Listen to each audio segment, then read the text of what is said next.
Ал қазіргі еркектердің қателіктері неде? Қазіргі еркектердің қателігі олар ақша іздейді, әйел іздемейді. Мәнсап іздейді, ақша іздейді. Болмаса ақшаны басқа жерден іздейді, иә? Мәнсаппен іздейді. Сен әйел таппай, ақша таппайсың бұл өмірде. Түсіндіңдер ме?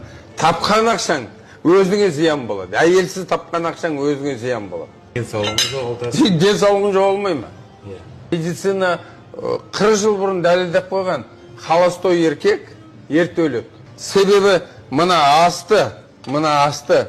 Сүйген әйелің бермесе мына у болады. Әйелдің қасиеті осы тамақты саған пісірғанда, іштей махаббатпен пісірса, бұл тамағың саған энергия. Согласна? Что если женщина тебе от любви кушать дает, это энергия? Конечно, 100%. Это энергия? Это 100%. Түсіндіңдер ме? Түсіндік. Сенің кіріңіңді жуып отыратын, санаңды ашып отыратын кім? Тек әйел зат қана. Келісесіңдер ме? Сол үшін әлем әйелдің қолында. Соны түсінбеген еркек өспейді.